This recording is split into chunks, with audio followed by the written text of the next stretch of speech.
Hi all, welcome to easy cookings. അപ്പോൾ വൈറലായിട്ടുള്ള Musca bun ഞങ്ങളും ഉണ്ടാക്കി നോക്കിയിട്ടുണ്ട്. നിങ്ങൾ ഇതുവരെയും കഴിച്ചില്ല എങ്കിൽ ഇതുപോലെ ഒന്ന് ട്രൈ ചെയ്ത് നോക്കണം. അടിപൊളി ടേസ്റ്റാണ്, ഒരു രക്ഷയുമില്ല. പിന്നെ ചാനൽ സബ്സ്ക്രൈബ് ചെയ്തിട്ടില്ല എങ്കിൽ പ്ലീസ് സബ്സ്ക്രൈബ് ചെയ്യണേ. ഓക്കെ ദെൻ, എങ്ങനെയാണ് ഉണ്ടാക്കുന്നതെന്ന് നോക്കിയാലോ.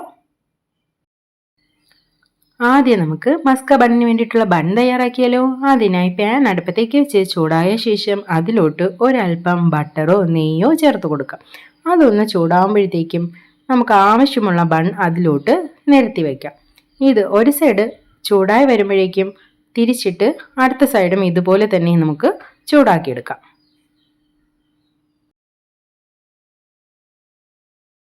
അപ്പോൾ നമ്മുടെ ബണ്ണൊക്കെ നന്നായിട്ട് മുരിഞ്ഞ് വന്നിട്ടുണ്ട്. ഇനി നമുക്കിതിനെ ഓരോന്നായിട്ട് മുറിച്ചെടുക്കാം.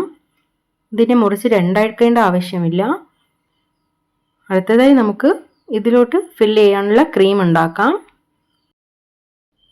ക്രീം ഉണ്ടാക്കാനായിട്ട് ആദ്യം എടുത്തിട്ടുള്ളത് ബട്ടറാണ്.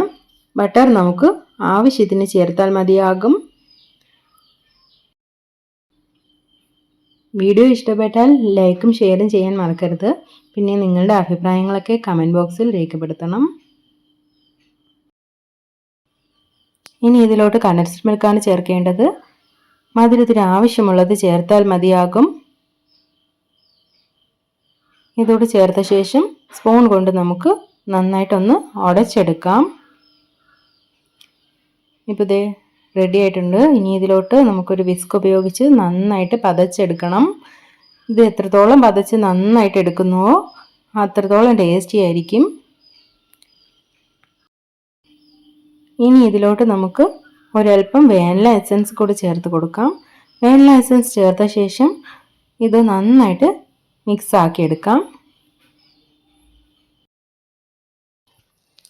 ഇപ്പോൾ ഇതേ നമ്മുടെ ക്രീമൊക്കെ സെറ്റ് ആയിട്ടുണ്ട്. ഇനി നമുക്കിത് ബണ്ണിനകത്തോട്ട് ഫില്ല് ചെയ്ത് കൊടുക്കാം. ക്രീം ബണ്ണിനകത്ത് നന്നായിട്ട് ആവശ്യത്തിന് ചേർത്ത് കൊടുക്കണം. അകത്ത് ചേർത്ത ശേഷം ഇനി നമുക്കിത് ബണ്ണിൻ്റെ സൈഡിലൊക്കെ ഇതുപോലെ ഒന്ന് പുരട്ടി കൊടുക്കണം.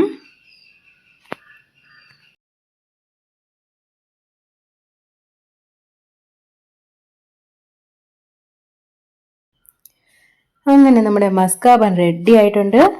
അടിപൊളി ടേസ്റ്റ് ആയിരുന്നു കേട്ടോ. എല്ലാവരും ഒരു തവണയെങ്കിലും ഇതുപോലെ ഉണ്ടാക്കി നോക്കണം. So see you next video. Bye bye. Take care.